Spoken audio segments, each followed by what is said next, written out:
కొరింథీయులకు రాసిన 2వ పత్రిక 1వ అధ్యాయం 3వ వచనం నేను చదువుతాను, నాతో కలిసి చెప్పండి.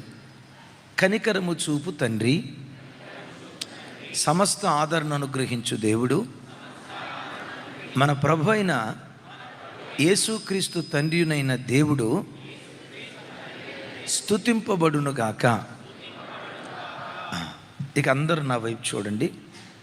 అపోస్తులుడైన పౌలు తండ్రి అయిన దేవునిని ఒక అద్భుతమైన పోలికతో ఎలివేట్ చేసి ఈ స్థలంలో బహు అద్భుతమైన వర్ణనతో మాట్లాడతాడు.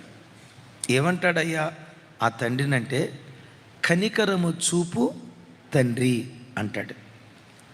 ఆకాశం క్రింద భూమికి పైన లక్షల కొలది మతాలు ఉన్నాయి, మత గ్రంథాలు ఉన్నాయి. ఆయా మతాల్లో దేవుణ్ణి దేవునిలాగే చూస్తారు. దేవుని తండ్రితో పోల్చడం అది అవమానం అని, దేవుని స్థాయిని కించపరిచినట్లని కొందరు దేవుని తండ్రి అనరు.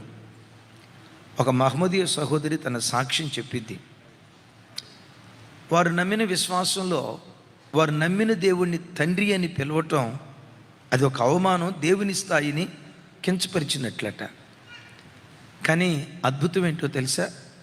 మనం ఆరాధించే యేసుక్రీస్తు, మనం ఆరాధించే తండ్రి అయిన దేవుడు, ఆయన ఒకవైపు మనకు దేవుడు, అదే సమయంలో దేవునితో పాటు ఆయన మనకు తండ్రి అయి ఉన్నాడు. ఒక తండ్రి మాత్రమే కాదు, నేను అప్పుడప్పుడు చెప్తా, డైమండ్ ఉంది చూసారా? డైమండ్ చూడలేదా? అయితే వచ్చే ఆదివారం తీసుకొచ్చి చూపిస్తా. రైట్, డైమండ్ ఉంది చూసారా? డైమండ్ని ఒకవైపు చూస్తే రెడ్డిష్ కలర్ కనపడుతుంది. అదే డైమండ్ని కాస్త టర్న్ చేస్తే బ్లూయిష్ కలర్ కనపడుద్ది. అదే డైమండ్ని ఇంకొంచెం టర్న్ చేస్తే ఎల్లోయిష్ కలర్ కనపడుద్ది. అదే డైమండ్ని టర్న్ చేస్తే బ్లాకిష్ కలర్లో కనపడుద్ది. అంటే లోకంలో ఎన్ని రంగులు ఉన్నాయో దరిదాపుగా అన్ని రంగులు ఒక్క డైమండ్లోనే చూడగలం. ఏసయ్యను చూసే ఆ దైవిక నేత్రాలు నీకు ఉండాలే, కానీ ఆ ఏసయ్యలో అమ్మను చూడగలుగుతావు, నాన్నను చూడగలుగుతావు, ఓ తండ్రిని చూడగలుగుతావు, ఒక స్నేహితుడిని చూడగలుగుతావు, ఇంటికి ఒక పెద్దనను చూడగలుగుతావు, ఒక భర్తను చూడగలుగుతావు, ఒక పోషకుడిని చూడగలుగుతావు. సృష్టిలో మేలైన బంధాలు, ఆశీర్వాదకరమైన బంధాలు ఏవేవైతే ఉన్నాయో ప్రతి బాంధవ్యాన్ని ఒక్క యేసులోనే నువ్వు చూడగలుగుతావు. నన్నేదో గొప్ప చేసుకోవడానికి నేను ఈ మాట చెప్పట్లా.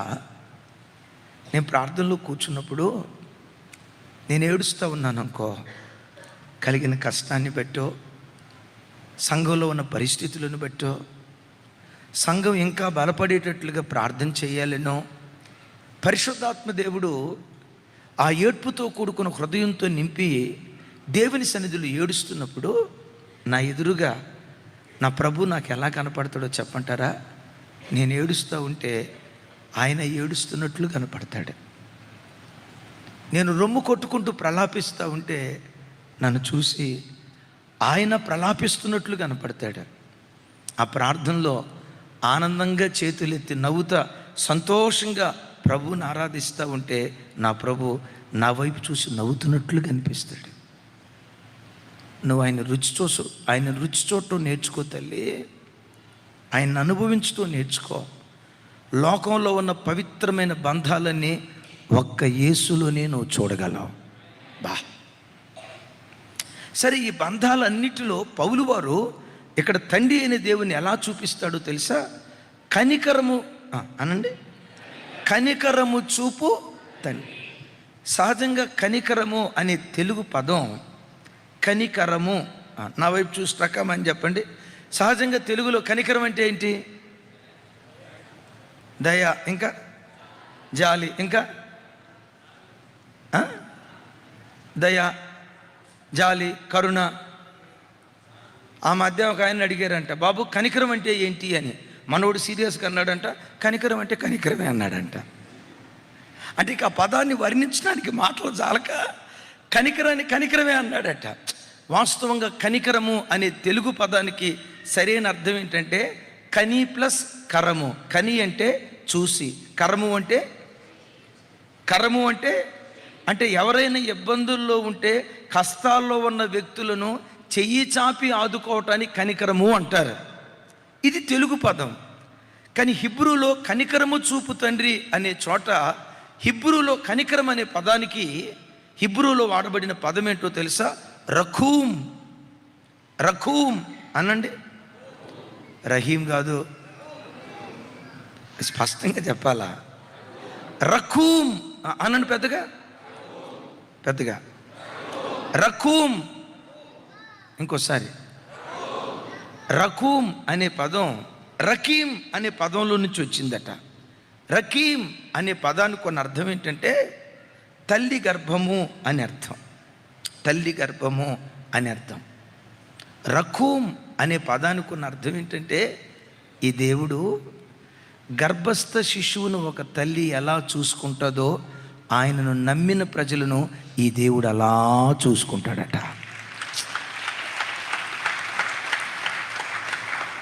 ఎలా చూసుకుంటాడు ఆయన? నా తల్లి గర్భంలో నేను ఉన్నప్పుడు నా అమ్మ నన్ను ఎట్ట చూసుకుందో, నీ తల్లి గర్భంలో నువ్వు ఉన్నప్పుడు నీ తల్లి నిన్ను ఎట్లా చూసుకుందో, నీ తండ్రి నిన్ను ఎట్లా చూసుకున్నాడో, అయ్యా ఆ తల్లి చూసుకుంది 9 మాసాలే. ఈ దేవుడు నిన్ను చూసుకునేది నీ బ్రతుకు కాలం అంతా చూసుకుంటాడు. ఆ తల్లి నువ్వు బ్రతికున్నంత కాలమే నీకు తల్లిగా ఉంటుంది. నేను ప్రకటించే ఈ దేవుడు బ్రతికిన కాలమంతా తల్లిగా ఉంటాడు. నువ్వు చనిపోయిన తర్వాత కూడా పరలోకపు తండ్రిగా ఉంటాడు. యేసయ్య కృపను బట్టి సేవకు వచ్చి 24 సంవత్సరాలు అవుతుంది. ప్రభువుని నమ్ముకొని దరిదాపుగా 29-30 సంవత్సరాలు అవుతుంది. 30 సంవత్సరాలు అవుతుంది. 30 సంవత్సరాలు దాటింది. చెప్పంటారా? ఈ 30 సంవత్సరాలకు పైగా గర్భస్థ శిశువును ఒక తల్లి ఎలా చూసుకుంటుందో, నా దేవుడు నన్ను అలా చూసుకున్నాడు. నా దేవుడు నన్ను అలా గమనించుకున్నాడు.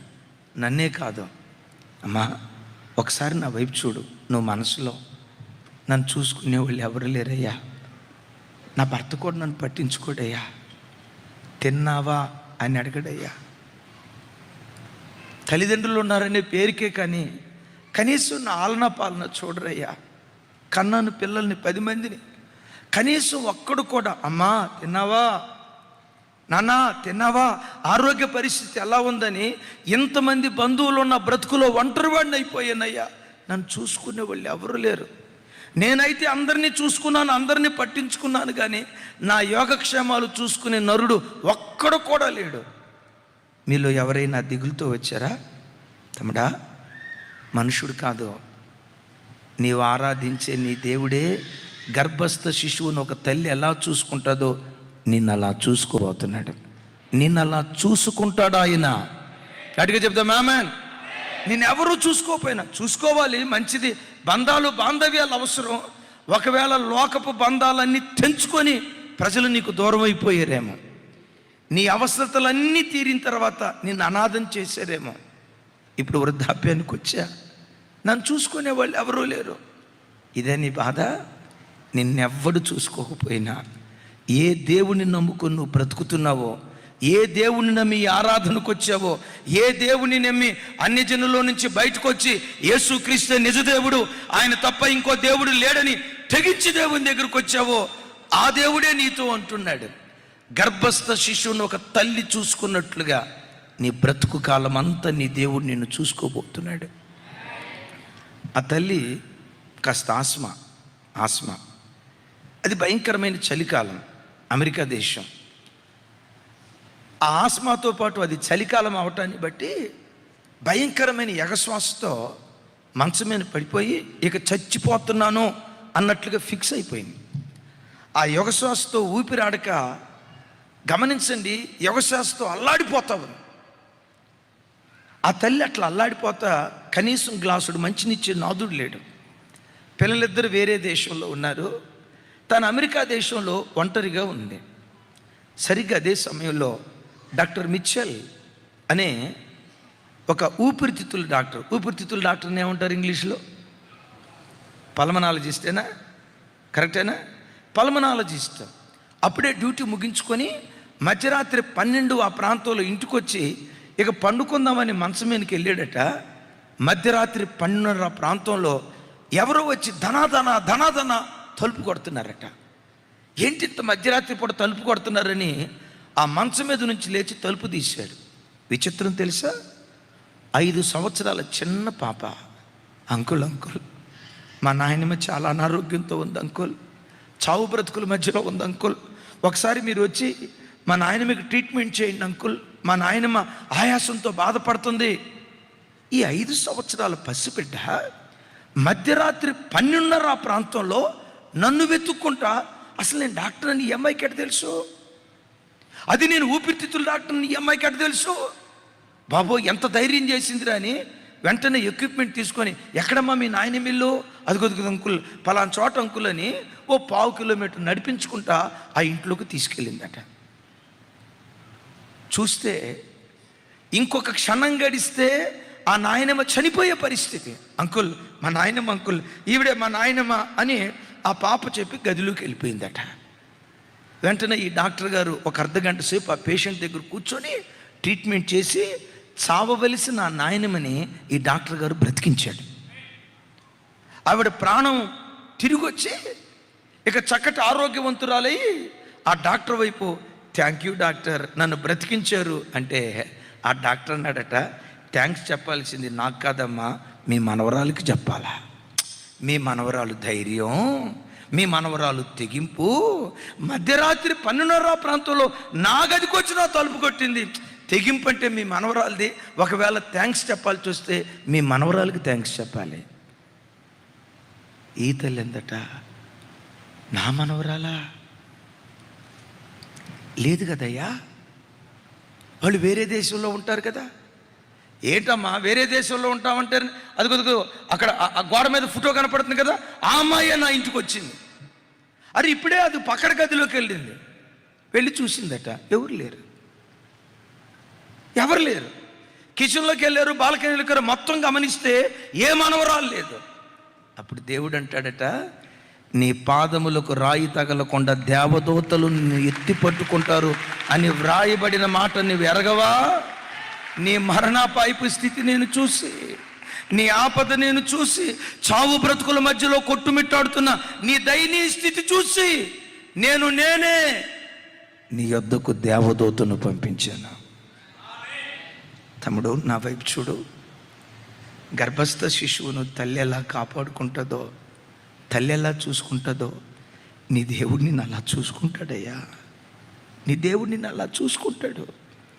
లోకం నిన్ను చిన్నచూపు చూసినా, వాళ్ళ అవసరాలు తీర్చుకొని నిన్ను ప్రక్కన పెట్టినా, నన్ను చూసుకునే వాళ్ళు ఎవరూ లేక అని ఒకవేళ నువ్వు వేదనతో ఉన్నా, వాళ్ళెవ్వరూ చూడాల్సిన అవసరంలా భూమి ఆకాశాలు పట్టజాలని ఈ మహాదేవుడే గర్భస్థ శిశువును తల్లి చూసుకున్నట్లుగా నా దేవుడు నేను చూసుకోబోతున్నాడు. కొంచెం పెద్దగా చెప్దాం ఆమేన్. అందరం చేతులు ఎత్తేసేకు స్తోత్రాలు చెప్దాం. దేవుడు అలా మనందరినీ చూసుకొనును గాక. సెకండ్ సెషన్లో 2 మాటలు చెప్పాను. ఆ కనికరం కలిగిన దేవుడు, విన్నారా? ఆ కనికరం కలిగిన దేవుడు మన చేతిని పట్టుకొని ఎన్నటికీ విడిచిపెట్టడం. ఏం చెప్పానో సెకండ్ సెషన్లో చెప్పాను, ఇక ఆ సబ్జెక్ట్ నేను చెప్పను. రెండోది, ఈ కనికరం కలిగిన దేవుడు క్షమించుటకు సిద్ధమైన మనసు కలిగినవాడు. విన్నారా? మూడోది, దేవుడు తన ప్రజల మీద కనికరపడి ఏం చేస్తాడో, ఏమిస్తాడో ఓ దివ్యమైన 2 అనుభవాలు చెప్తాను. చూడండి, మత్తయి సువార్త 9వ అధ్యాయం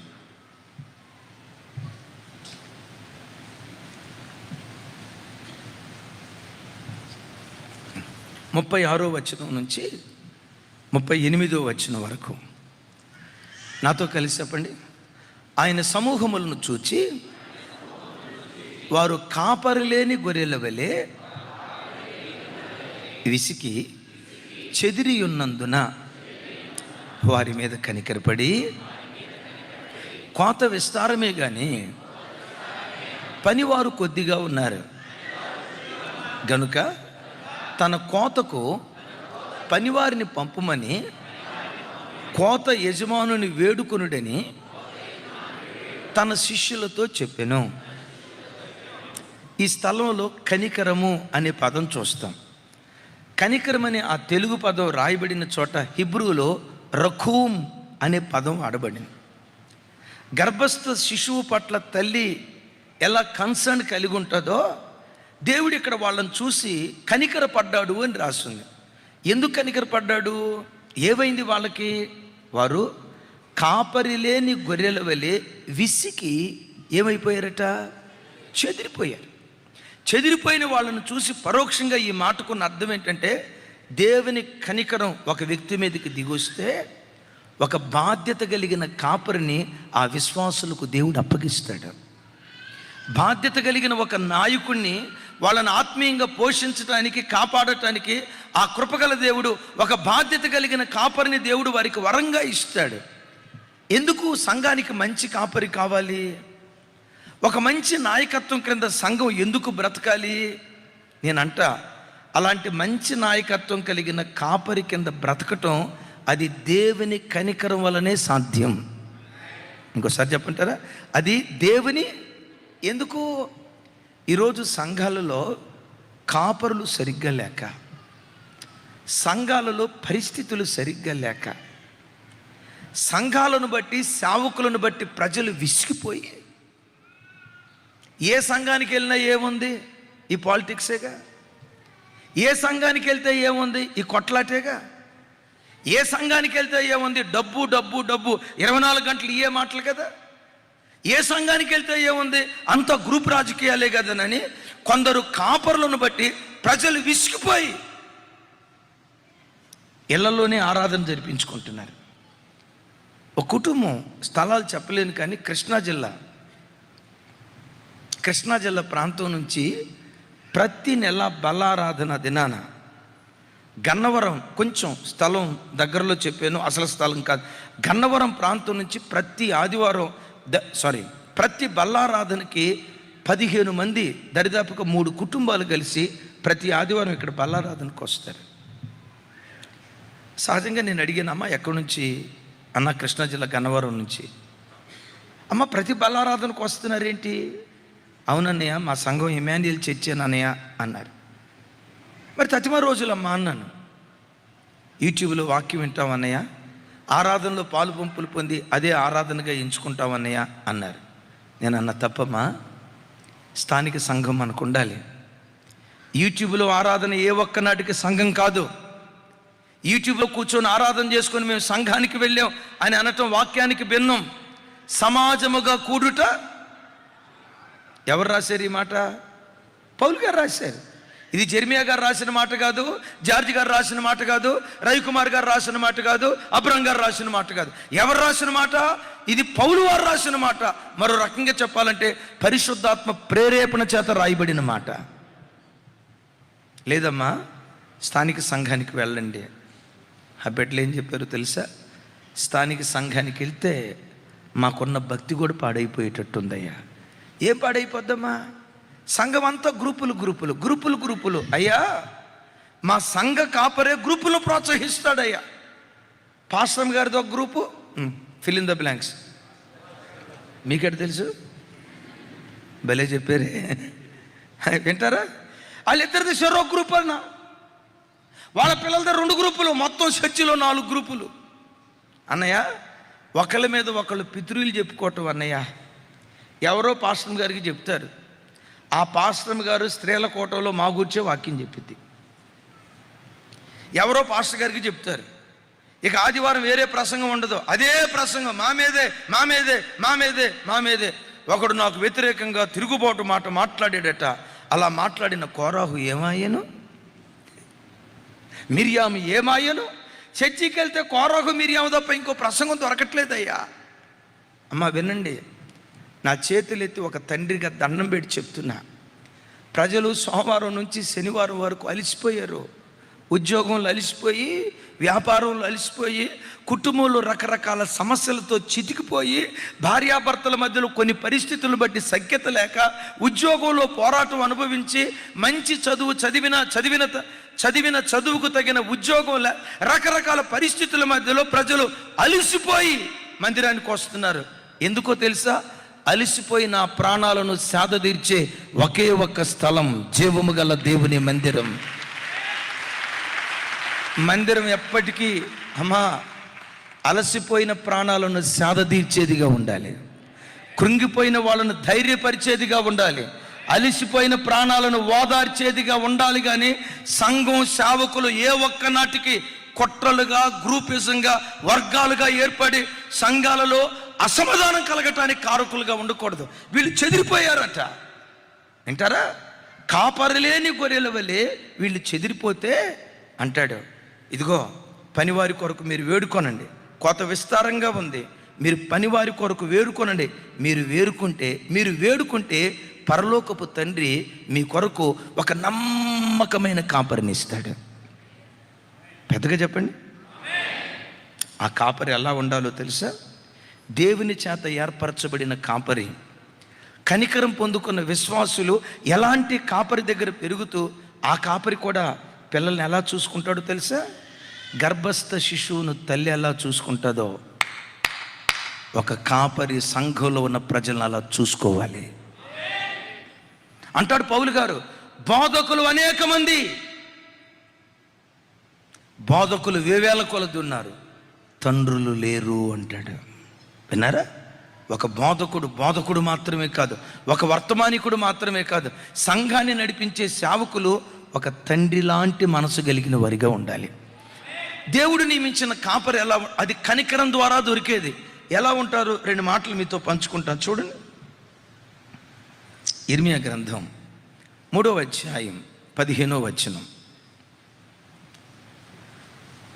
నాతో కలిసి చెప్పండి. నాకిష్టమైన కాపరులను మీకు నియమింతును, వారు జ్ఞానముతోనూ వివేకముతోనూ మిమ్ము నేలుదురు. 2 చేతులైతే చప్పటి కొడితే సైకు స్తోత్రాలు చేద్దాం. ఆగండి. ఇక్కడ ప్రారంభం ఏమన్నాడు? మీకు ఇష్టమైన వాళ్ళు కాదు, మీకు ఇష్టమైన వాళ్ళు నియమించబడితే ఇంతే సంగతులు చిత్తగించవలను సెలవు చెన్నై పట్టణం. మీకు ఇష్టమైన వాళ్ళు కాదు. మాకు ఇష్టమైన పాస్టర్ గారు ఉండాలా, మాకు అనుకూలంగా ఉండే పాస్టర్ గారు ఉండాలా, మా కుడి భుజంగా ఉండే పాస్టర్ గారు ఉండాలా, మాకు లిఫ్ట్ ఇచ్చే అనండి మాకు లిఫ్ట్ ఇచ్చే పాస్టర్ గారు ఉండాలా. ఏంటి లిఫ్టు? మాకు అప్పుడప్పుడు ప్రార్థన ఇవ్వాలి, అప్పుడప్పుడు పాటలు ఇవ్వాలి, అప్పుడప్పుడు సాక్ష్యానికి అవకాశం ఇవ్వాలి, అప్పుడప్పుడు సంఘంలో మమ్మల్ని పొగుడుతూ ఉండాలి. ఏమని? రాజాతి రాజా, రాజగంభీర, రాజమార్తాండ అని పొగిడే పాస్టర్ గారు మాకు కావాలి. అయ్యా, నీకిష్టమైన కాపరిని నువ్వు ఎన్నుకోకూడదు. నీకిష్టమైన కాపరి కాదు, దేవునికి ఇష్టమైన కాపరి నీకు కావాలి. ఆ కాపరి ఏం చేస్తాడో తెలుసా? జ్ఞానముతో వివేకంతో మిమ్ము నేలుదురు. ఏం చేస్తాడట? ఎట్లా? కాపరికి ఎంత జ్ఞానం ఉండాలో, ఎంత వివేకం ఉండాలో ఒక మాట చెప్తా. ఇప్పుడు దరిదాపుగా మనం అందరం చాలామంది చదువుకున్న వాళ్ళే, అందరూ చదువుకున్న వాళ్ళే. కేజీ నుంచి పీజీ ఉంటుంది అనండి ఒకసారి. థ్యాంక్ యూ అనండి ఒకసారి. కేజీ నుంచి పీజీ వరకు ఉంటుంది. ఇప్పుడు కేజీ నుంచి పీజీ వరకు అన్ని తరగతి వాళ్ళని ఒకే క్లాస్ రూమ్లో పెడతారా? కేజీ సపరేటు, 1వ తరగతి సపరేటు, 2వ తరగతి సపరేటు, 3వ తరగతి సపరేటు, 5వ తరగతి సపరేటు, 10వ తరగతి separate, intermediate separate, degree separate, first year separate, second year separate, third year separate, PG separate. ఇట్లా సపరేట్ తరగతుల్లో కూర్చోబెడతారా? ఒకే తరగతిలో కూర్చోబెడతారా? ఎందుకు? ఇప్పుడు కేజీ వాళ్ళని పీజీ వాళ్ళని ఒకే స్కూల్లో ఒకే క్లాస్ రూమ్లో కూర్చోబెట్టి కేజీ వాళ్ళకి పాఠం చెప్తా ఈ అని ఈ పాఠం చెప్తే పీజీ వాళ్ళకి ఎట్టుంటుంది?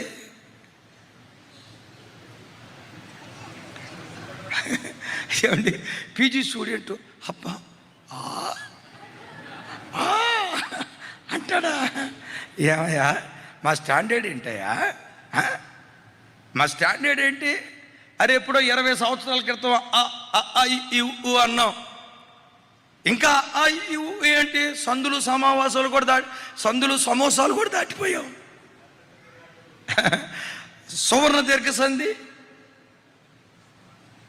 నిన్ను కూర్చి గురించి ద్వితీయ చతుర్థి ఇవన్నీ ఎప్పుడో దాటాము సార్, ఇప్పుడు పీజీకి వచ్చాం, మీరు వాళ్ళు చెప్తారేంటి అని అంటారు. సరే పీజీ వాడిని దృష్టిలో పెట్టుకొని ఆ పీజీ స్టాండర్డ్లో చెప్పామనుకోండి, పిల్లలు ఉన్నారు చూసారా, హాయిగా గాడిన నిద్రపోతారు. ఇది మనకు సంబంధించింది కాదు. ఇప్పుడు సంఘానికి వచ్చేసరికి ఏంటో తెలుసా? సంఘంలో కేజీ టు పీజీ స్టూడెంట్ అందరూ ఒకే చోట ఉంటారు. ఈ అందరినీ తాకుతూ వెళ్ళేటట్లుగా దేవుని వాక్యం కాపరి సంఘానికి చెప్పాలి. సంఘానికి చెప్పాలంటే మానవ జ్ఞానం కాదు, పరిశుద్ధాత్మ అనుగ్రహించే జ్ఞానము వివేకాన్ని పొందుకున్న సేవకుడే అందరి హృదయాలు తాకేటట్లుగా దేవుని ద్వారా మాట్లాడగలుగుతాడు. గట్టిగా చెప్తాం హల్లెలూయా. ఇప్పుడు చెప్పండి, టీచర్ పని అమ్మ, టీచర్ పని ఈజీనా, పాస్టర్ పని ఈజీనా? పాస్టర్ పని ఈజీనా? అమ్మ వైజాగ్ నువ్వు రా తల్లి, ఏనండి కదా, కష్టమే. కానీ దేవుని ఆత్మ ద్వారా జ్ఞానముతో వివేకంతో ప్రజలను ఏలే కృప పరిశుద్ధాత్మ దేవుడు అనుగ్రహిస్తాడు. సంఘానికి ఒక మంచి కాపరి తానేం చేయాలో చూడండి. అన్నమాట అపోస్తుడైన పేతురు వారితో దేవుడు ఇలా మాట్లాడతాడు. చూడండి అన్నమాట, యోహాను సువార్త 21వ అధ్యాయం 15వ వచనం నుంచి 17వ వచనం వరకు నాతో కలిసి చెప్పండి. వారు భోజనం చేసిన తర్వాత యేసు సిమోను పేతురును చూసి, యోహాను కుమారుడైన సిమోను, వీరి కంటే నీవు నన్ను ఎక్కువ ప్రేమించుచున్నావా అని అడుగగా, అతడు అవును ప్రభువా, నేను నిన్ను ప్రేమించుచున్నానని నీవే ఎరుగుదువని ఆయనతో చెప్పాను. యేసు నా గొర్రె పిల్లలను మేపుము అని అతనితో చెప్పాను. మరలా యోహాను కుమారుడు అయిన సిమోను, నన్ను ప్రేమించుచున్నావా అని రెండవసారి అడుగుగా, అతడు అవును ప్రభువా, నేను నిన్ను ప్రేమించుచున్నానని నీవే ఎరుగుదువని ఆయనతో చెప్పాను. ఆయన నా గొర్రెలను కాయుమని చెప్పాను. మూడవసారి యోహాను కుమారుడు అయిన సీమోను,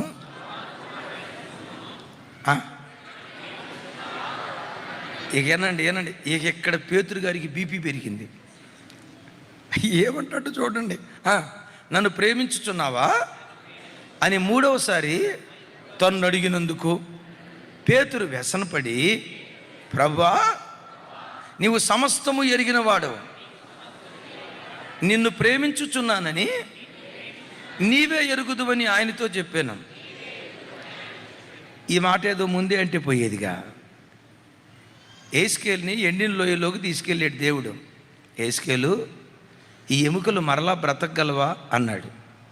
ఏస్కేలు ఏమన్నాడు? అది ఏమన్నాడు తెలుసా? అది నీకే తెలియను ప్రభు అన్నాడు. అంటే దాని అర్థం, నువ్వు బతికిస్తే బతుకుతాయ్యా, నువ్వు బతికించకపోతే అది బతకవయ్యా, అది అంతా నీ చేతిలో ఉంది. ఎంత తెలివిగా మాట్లాడాడు. పేతురు నన్ను ప్రేమిస్తున్నావని అన్నప్పుడు ఫస్టే అది నీకే తెలుసు కదయ్యా, నువ్వు సమస్తం ఎరిగిన వాడివి అని అంటే అయిపోయేదిగా. అన్నయ్యకి మంచివాడే కానీ కాస్త తొందరపాటు ఎక్కువ. అయితే అద్భుతం ఏంటంటే, ఆ తొందరపాటుతనం కలిగిన పేతురును కూడా గర్భస్థ శిశువును ఒక తల్లి చూసుకున్నట్లుగా నా దేవుడు చూసుకున్నాడు.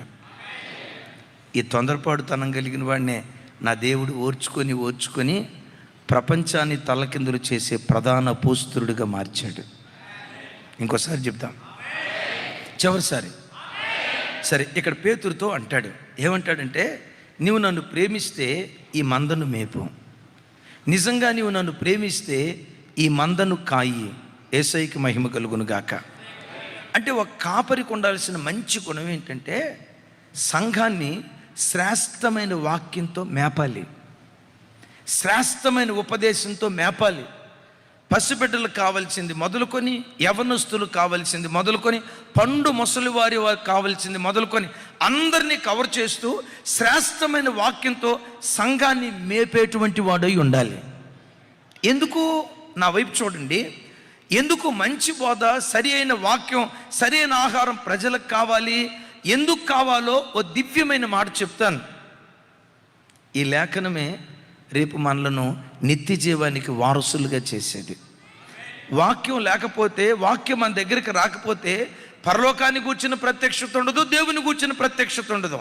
ఒక ఆత్మ సంబంధమైన బోధ ఒక సేవకుడు, ఒక కాపరి సంఘానికి అందించాలంటే శనివారం రాత్రి అడావుడిగా ప్రిపేర్ అయ్యి, ఇదిగో ఇది రెఫరెన్సు, అది రెఫరెన్సు, 4 రెఫరెన్సులు తీసుకొని, మన ఎవరో రాజా చెప్పాడు, ఈ ఫోన్లో ఒకటి ఉంటుంది,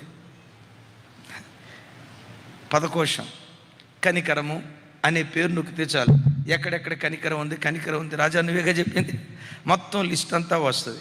ఈ 10 పదాలు ఆ పాస్టర్ గారు చెప్పిన ఒక మాట, ఈ పాస్టర్ గారు చెప్పిన ఒక మాట, ఓ 10 మాటలు పోగేసుకొని ఆదివారం ప్రసంగం చేయకూడదు. ఒక భక్తుడు ఏమంటాడు తెలుసా? ఓ తల్లి గర్భంలో శిశువు కొన్ని నెలల పాటు ఎలా ఎదుగుతుందో దైవ సేవకుని హృదయంలో కూడా ఒక వర్తమానం అలా పొదుగుతూ ఉండాలి, అలా పొదుగుతూ ఉండాలి. పురిటి నొప్పుల మధ్య ఓ తల్లి శిశువును కన్నట్లుగా దైవ సేవకుని అంతరంగంలో నుండి ప్రసవేదనతో కూడుకున్న వర్తమానం సంఘంలోనికి వస్తే అప్పుడు సంఘం ఎలా ఉంటుందో తెలుసా? పచ్చిక బయలులాగా మార్చబడటానికి దేవుడు కృప చూపిస్తాడు. ఆ పచ్చిక బయలు లాంటి మేతను తిని, ఎందుకు? సరిగ్గా బోధించే సేవకుడు, సరైన వాక్యం కావాలి. నేను గతంలో చాలాసార్లు చెప్పాను, నేను 7వ తరగతి దాకా ఆర్డినరీ స్టూడెంట్ని. నాకు ఎప్పటికీ గుర్తు, 292 మార్కులు వచ్చాయి. ఆ రోజుల్లో 7వ తరగతి కూడా కామన్ ఎగ్జామ్ ఉండేది. 7వ తరగతి కామన్ ఎగ్జామ్ రాసిన వాళ్ళు ఎవరైనా ఉంటే చేతులు ఎత్తాను నాకు సపోర్ట్గా. అమ్మో, ఇప్పుడు ఎత్తేసారు. శుభవార్త, 10వ తరగతి కూడా 10వ తరగతికి కూడా ఎత్తేస్తారట, ఇంటర్మీడియట్ కూడా. అవునా? సరే వినండి. ఆ రోజుల్లో 7వ తరగతికి కామన్ ఎగ్జామ్ ఉండేది. నాకు 292, 93 వచ్చాయి, అంటే ఆర్డినరీ స్టూడెంట్ని. 8వ తరగతికి వెళ్ళేటప్పుడు ఎవడో ఒకడు చెప్పాడు, ఒరే 7వ తరగతి లెక్కలే మనకు సొక్కలు చూపించాయి, 8వ తరగతి లెక్కలో ఆల్జబ్రారా, 9వ తరగతి ఆల్జబ్రారా, అసలు ఆల్జబ్రా అంటే ఏంటో తెలుసా? మైండ్ కాపరారా. ఆల్జబ్రాకి వెళ్ళామంటే మైండ్ కాపరా అయిపోద్దురా, అమ్మో లెక్కలు చాలా కష్టంరా అన్నాడు. మనం అందులో 7వ తరగతిలో లెక్కలు ఆర్డినరీ, మరి 8వ తరగతిలో ఆల్జబ్రా అంట, మైండ్ కాపరా అంట, ఉన్నదానికే కాపరా అయిపోయింది. రేపు 8వ తరగతికి వెళ్తే ఎట్లా అయిపోద్దో అని అనుకుంటే, ఫిరంగపురం నుంచి సుందర్రాజు అనే మాస్టర్ కొత్తగా మా ప్రాంతానికి ట్రాన్స్ఫర్ ఇచ్చాడు. అద్భుతం తెలుసా? ఎంత భయంకరమైన క్లిష్టమైన లెక్కైనా అరటిపండు ఒలిపించి అరటిపండు ఒలిచి నోట్లో పెడతారు చూసారా, అంత అవలేలుగా చెప్పేవాడు. అంతకు మునుపు లెక్కలంటే బీపీ పెరిగేది. ఇప్పుడు ఈయన వచ్చిన తర్వాత అసలు లెక్కలంటే ఎక్కలేని ఇంట్రెస్ట్ వచ్చింది. ఆయన పాఠం చెప్తున్నంతసేపు పిన్ ఆఫ్ సైలెన్స్. లెక్కలే రావు అని అనుకున్న పరిస్థితిలో ఈ టీచర్ గారు చెప్పిన దాన్ని బట్టి ఇప్పుడు అన్ని సబ్జెక్టులు మన ఫేవరెట్ సబ్జెక్ట్ ఏమైంది కదా? ఎందువల్ల? ఒక స్కూల్కి మంచి ఉపాధ్యాయుడు ఎంత అవసరమో, ఒక హాస్పిటల్కి మంచి నర్స్, మంచి డాక్టర్ ఎలా అవసరమో, ఓ బిల్డింగ్ కన్స్ట్రక్షన్కి సరైన ఇంజనీర్ ఎంత అవసరమో, తబలా సరిగ్గా ప్లే చేయడానికి సరైన తబలా ప్లేయర్ ఎంత అవసరమో, కీబోర్డ్ ప్లే చేయడానికి సరైన మ్యూజిషియన్ ఎలా అవసరమో, ప్రజలు పాటలు పాడేటప్పుడు ఆనందించాలంటే సరైన గాయకుడు ఎలా అవసరమో, సంఘం ఆధ్యాత్మికంగా బలపడటానికి మంచి కాపరి సంఘానికి అంతకంటే మరి ఎక్కువ అవసరం. విన్నారు ఈ మాట? ఆ కాపరి ఏం చేయాలి? సంఘాన్ని మేపాలి. అనండి, దేంతో? చికెన్ బిర్యానీతోనా? అవి ఎక్కడైనా దొరుకుతాయి. బవాచి బిర్యానీకి వెళ్తే దొరుకుతాయి. ప్యారడైజ్కి వెళ్తే దొరుకుతాయి. ఏమంటే కర్రీ పాయింట్ దగ్గరికి వెళ్తే దొరకవా? ఆ బిర్యానీ ఎక్కడైనా దొరికిద్ది. దేవుని వాక్యం అనే శ్రేష్టమైన మేత చేత దైవజనుడు సంఘాన్ని మేపేవాడై ఉండాలి. మేపేటప్పుడు అన్ని గొర్రెలు ఆవురావురమని తినవండు. కొన్ని గొర్రెలకు జబ్బు ఉంటుంది. ఇప్పుడు నా వైపు చూడండి. శరీరంలో బాగా జ్వరం ఉంది, 104 డిగ్రీల టెంపరేచర్ ఉంది, జ్వరం ఉంది. అమ్మ నర్సక్కలు, డాక్టర్ అమ్మలు చెప్పండి, 104 డిగ్రీలు జ్వరం ఉంది. వాడి దగ్గరికి వెళ్ళి ప్యారడైజ్ బిర్యానీ తెచ్చారా, న్యాచురల్ ఐస్ క్రీమ్ తీసుకొచ్చా, ఇడ్లీ బెంగళూరు ఇడ్లీ తీసుకొచ్చా, ఇదిగో భలే ఉంటుంది తీసుకో అని ఆడు ముందు పెడితే, గమనించండి, ఆరోగ్యవంతుడు ఉంటాడు, రోగంతో ఉండవాడు ఉంటాడు. ఆరోగ్యవంతుడు ఏం చేస్తాడో తెలుసు? అసలు బిర్యానీ చూడటంతో ఆడు తినకుండానే తినేసేస్తాడు. విన్నారు ఈ మాట? తినకుండానే తినేసేస్తాడు. ఆవురావురమంటాడు, ఇట్లా అంటా ఉంటాడు. అదే జ్వరంతో ఉన్నాడు, టీబీతో ఉన్నవాడు ఉన్నాడు, చూసారా, అన్నపు మెతుకులు చూస్తే పురుగును చూసినట్టు ఉంటుంది. నీలో పాపపు జబ్బుంటే, అపవిత్రపు జబ్బుంటే, లోకాన్ని హృదయంలో నింపుకునే లోకపు వ్యామోహం అనే జబ్బుంటే, బిర్యానీ లాంటి శ్రేష్టమైన వాక్యం నీ వద్దకు వచ్చిన వాక్యం నీకు రుచించదు. వాక్యాన్ని గ్రహించలేని గుడ్డితనంతో బ్రతుకుతాం. మెట్టుకాయలారా, సంఘం చెదిరిపోకుండా, ఈ పట్టణంలో మనం చెట్టుకొకరం పుట్టకొకరం కాకుండా, మన కుటుంబాలు చెదిరిపోకుండా ఈ చక్కటి పరిచర్యను దేవుడు తన కనికరం ద్వారా మనకు అనుగ్రహించాడు. కనికరం ద్వారా అనుగ్రహించిన పరిచర్యలో కాపరి సంఘాన్ని మేపాలి. మేపితే సరిపోదు. ఇక నేను మేపాను, అయిపోయింది, నా పని అయిపోయింది, ఇక వారం రోజులంతా నేను రెస్ట్ తీసుకుంటా, మరలా వచ్చి ఆదివారం కలుసుకుంటా, కుదరదు. కాపరి ఏం చేయాలో తెలుసా? ఆ సంఘాన్ని కాయాలి. ఆ సేవకురాళ్ళు సంఘాన్ని కాయాలి. కాయటం అంటే ఏంటి? సింపుల్. దేవారాత్రులు నా విశ్వాసులయ్యా, మందిరానికి వస్తున్న కుటుంబాలయ్యా, ఫలానా ప్రార్థన అవసరత రాశారయ్యా, పలానా కుటుంబంలో పలానా సమస్య ఉందంటయ్యా, పలానా ఇంట్లో పలానా ఇబ్బంది ఉందంటయ్యా అని ఆ కుటుంబాల క్షేమం కొరకై దేవారాత్రులు ప్రార్థిస్తూ ఉంటే ఆ కాపరి ప్రార్థన విశ్వాసుల కుటుంబాలకు కంచెగా మారిపోద్ది. మరి కాపరి మేల్కొని దివారాత్రులు మీ కొరకు ప్రార్థన చేస్తూ ఉంటే, మా కొరకు ప్రార్థన చేసే కాపరి మాకుండగా మేము ప్రార్థన చేస్తే ఎంత, చేయకపోతే ఎంత? ఆమేన్.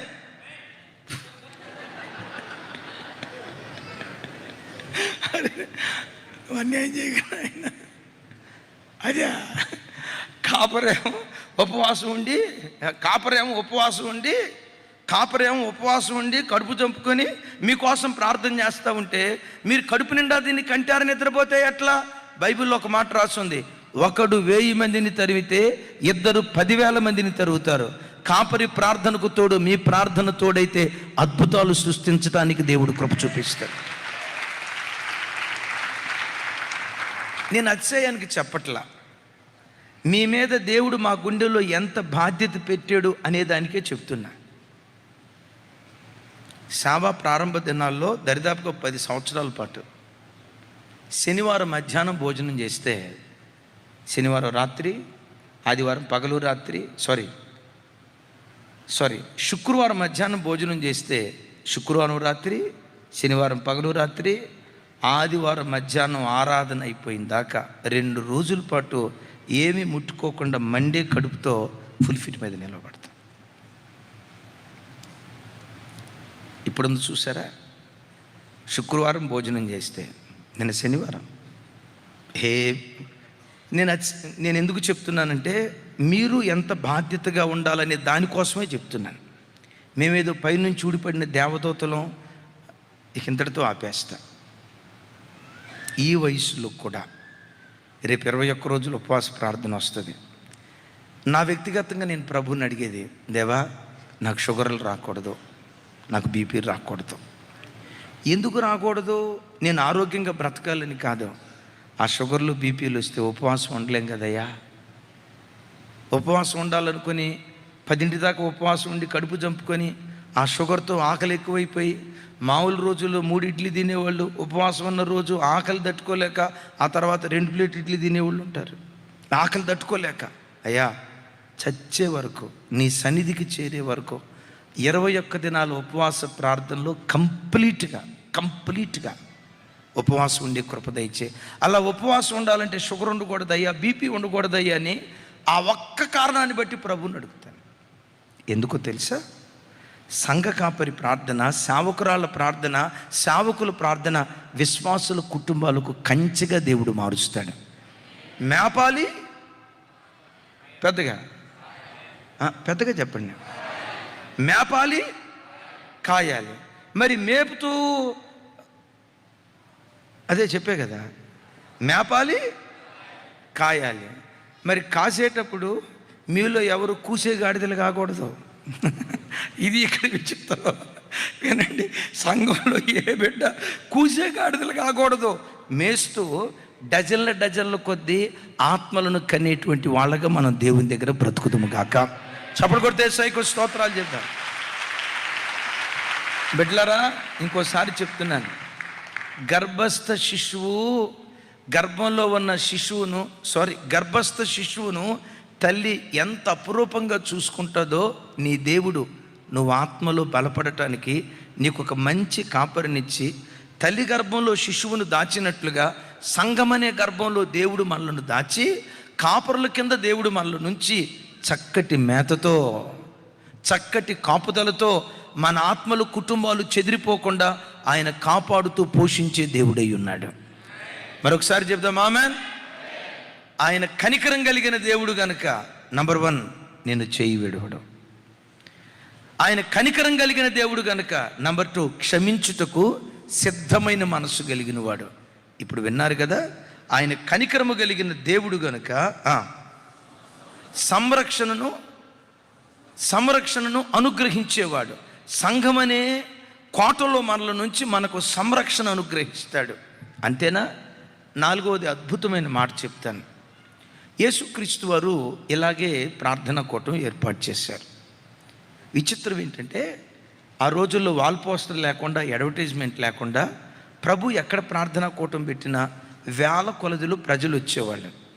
ఆ ప్రార్థనా కూటం గంభీరమైన మాట ఏంటో తెలుసా? 3 రోజులు బట్టి జరుగుతుంది. ఎన్ని రోజులు బట్టి? ఆ 3 రోజులు నో ఫుడ్. ఎవరైనా తెచ్చుకున్న వాళ్ళు ఉంటే వాళ్ళ ప్యాకెట్లో చేయబెట్టి మిషన్ ఆడిస్తూ ఉన్నారు, అది వేరే సంగతి. అయితే మ్యాక్సిమం ఆ 3 రోజులు కంటిన్యూస్గా ఉపవాసం జరిగింది.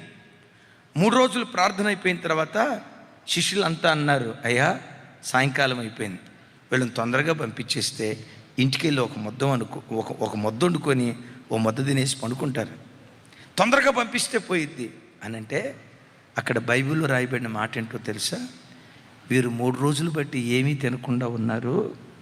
వెళ్తూ మార్గ మధ్యలో మూర్ఛిల్లుదురేమోనని వాళ్ళ మీద కనికరపడి వారిని ఒట్టి చేతులతో పంపటం ఆయనకి ఇష్టం లేక వాళ్లకు తృప్తి తీర భోజనం పెట్టి పంపించాడంట ఆయన. చూడండి అన్నమాట.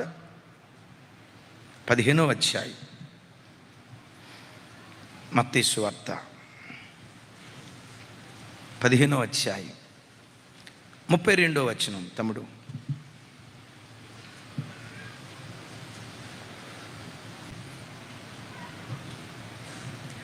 నాతో కలిసి. అంతటా యేసు తన శిష్యులను పిలిచి, ఈ జనులు నేటికి 3 దినముల నుండి నా యొద్ద ఉన్నారు, వారికి తిననేమీ లేదు గనుక వారి మీద కనికరపడుచున్నాను. వారు మార్గములో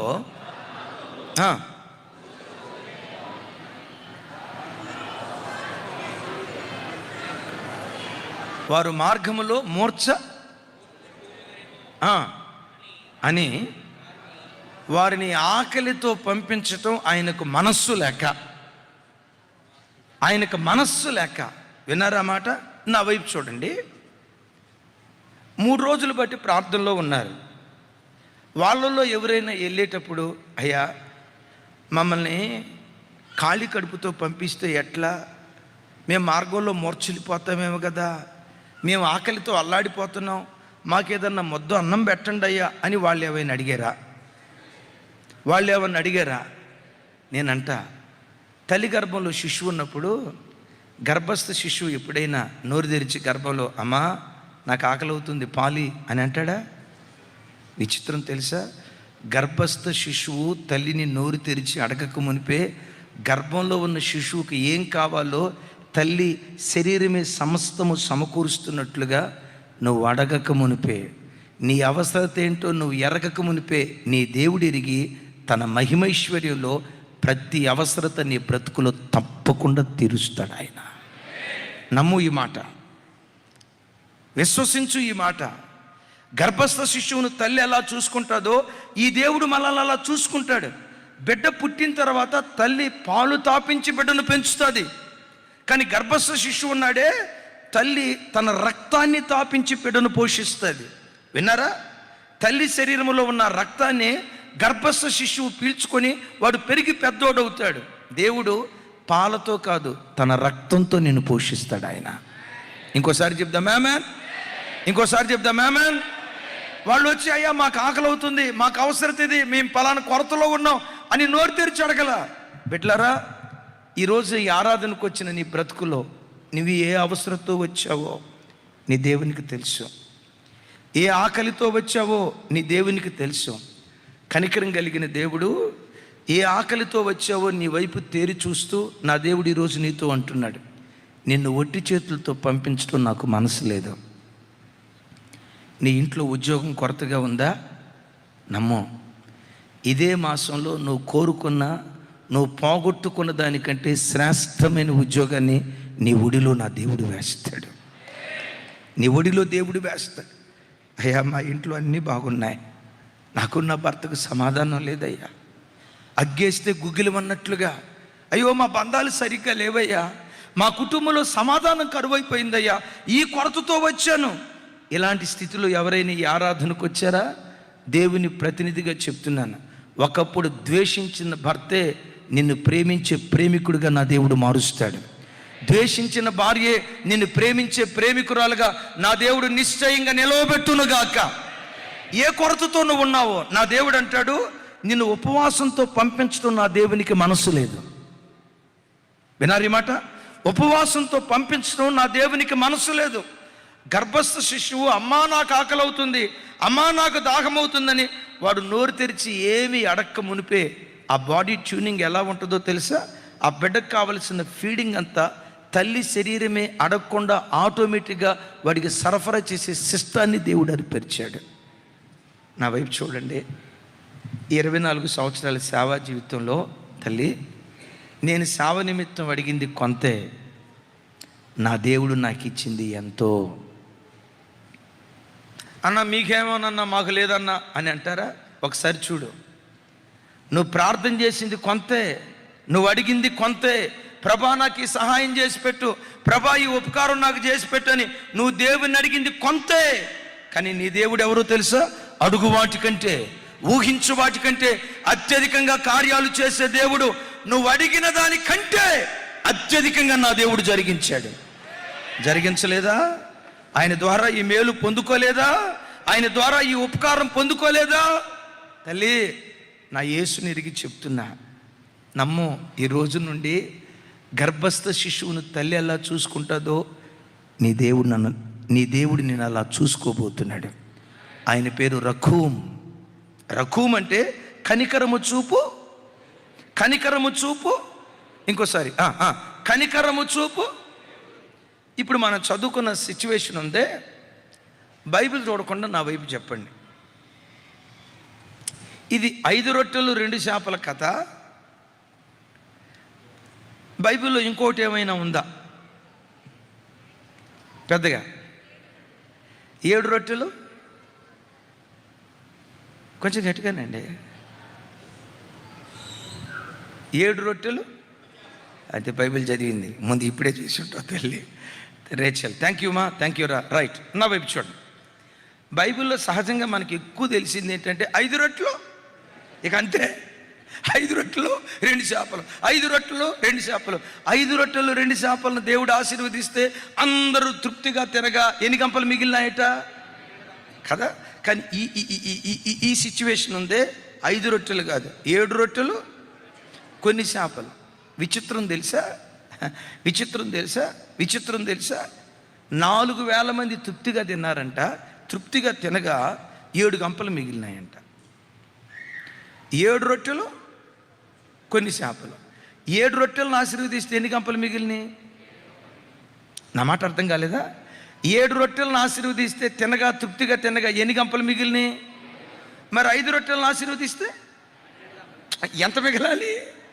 5 గంపలు మిగలాలి. కానీ విచిత్రం ఏంటో తెలుసా?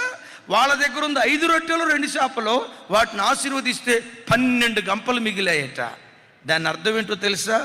నువ్వెప్పుడు కొదువులోకి వెళ్తావో అప్పుడే చిత్ర విచిత్రాలు దేవుడు జరిగిస్తాడు. నువ్వెప్పుడు లోటు బడ్జెట్ అంటారు చూసారా, ఎప్పుడు కొదువులోకి వెళ్తావో నువ్వు అనుకుంటావు అయిపోయింది, ఇక నా పని క్లోజ్, నా చాప్టర్ క్లోజ్, ఇంకొక అవకాశం నాకు లేదు, నా బ్రతుకు బాగుపడకపోవచ్చు, మంచి దినాలు రాకపోవచ్చు, మేలైన దినాలు నా బ్రతుకులో రాకపోవచ్చు. ఎందుకు? అట్టర్మోస్ట్ పొజిషన్కి వెళ్ళా, బాటమ్ చిట్ట చివరి స్థానానికి వెళ్ళా. నా దేవుడు ఎవరో తెలుసా? ఎప్పుడైతే నువ్వు చిట్ట చివరి స్థానానికి వెళ్తావో అక్కడే చిత్ర విచిత్రాలు దేవుడు జరిగిస్తాడు. అయితే నువ్వు చేయాల్సింది ఒక్కటే,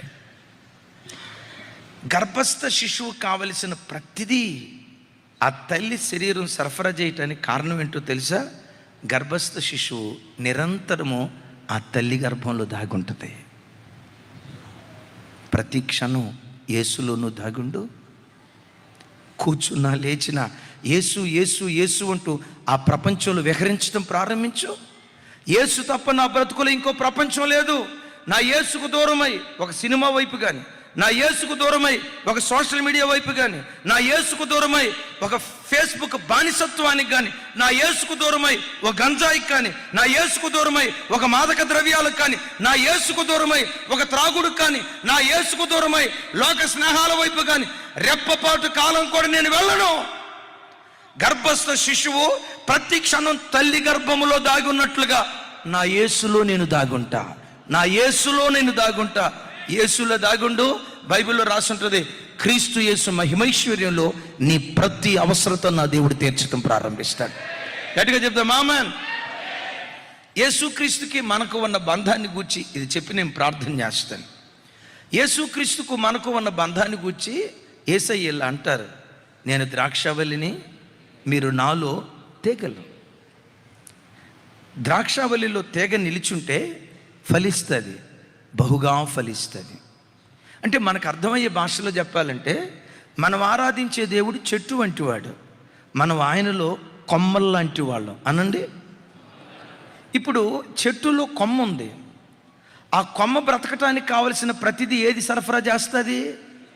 ఆ కొమ్మ బ్రతకటానికి కావలసిన నీరు, ఖనిజ పదార్థాలు, లవణ పదార్థాలు, ప్రతి ఆహార పదార్థాన్ని చెట్టే కొమ్మకు సరఫరా చేస్తుంది. ఎందుకో తెలుసా?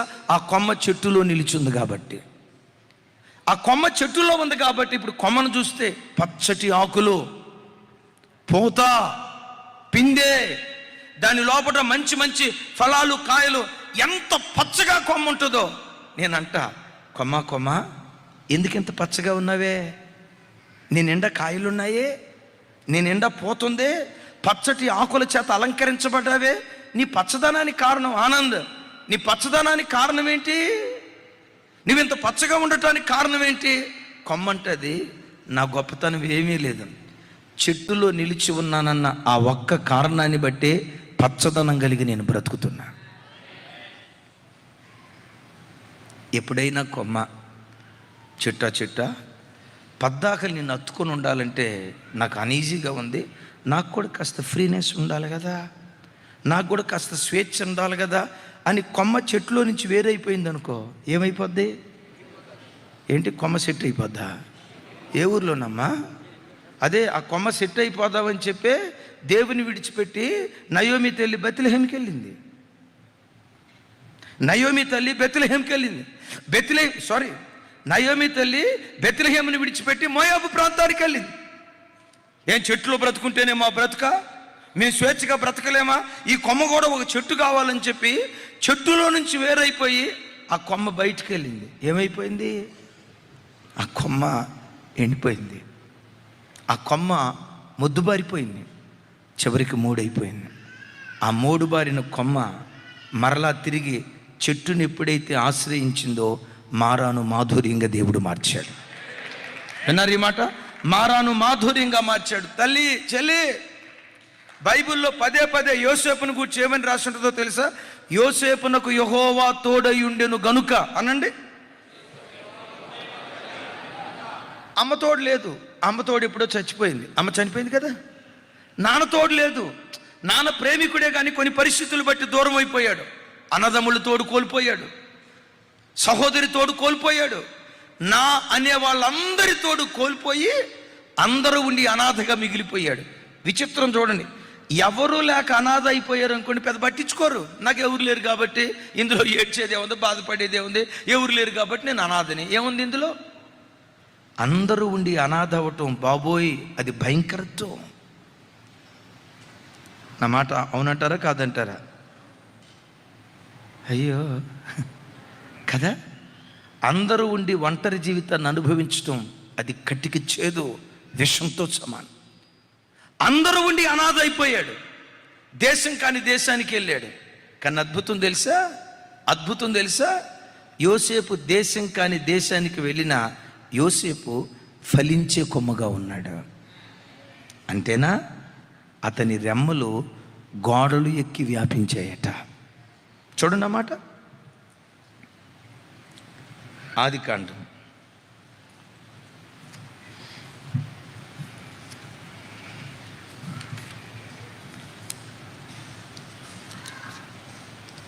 49వ అధ్యాయం. అందరూ మీ బైబిల్ తెరిచి చూడండి. ఆదికాండం 49వ అధ్యాయం, అందరూ 22వ వచనం.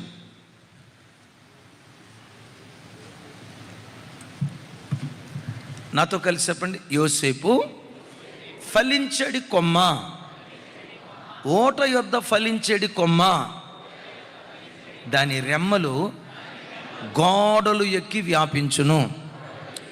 ఈ మాట మనందరి జీవితాల్లో దేవుడు స్థిరపరచున్నట్లుగా అందరూ చప్పట్లు కొడుతూ దేవునికి స్తోత్రాలు చెప్దాం. ఈ మాట మన జీవితాల్లో దేవుడు స్థిరపరచునుగాక, మన పిల్లల జీవితాల్లో దేవుడు నెరవేర్చునుగాక. ఏమని రాస్తుంది? యోసేపు ఫలించేడి. ఎందుకు ఫలించే కొమ్మ అయ్యాడో తెలుసా? ఈ యోసేపు అనే కొమ్మ ఎక్కడుండే కొమ్మట?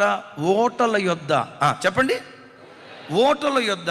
చెప్పండి, ఓట యొద్ద ఫలించేడి కొమ్మ. ఓట ఎవరు? ఇర్మియా గ్రంథంలో చూస్తాం కదా, ఈ దేవుడు జీవజలపు ఓట. ఎవరి దేవుడు? మోడుబారిన జీవితాలను చిగురింపచేసే ఓట. ఎవరి దేవుడు? ఎడారిని ఏదేనుగా మార్చగలిగే ఓట. ఎవరి దేవుడు?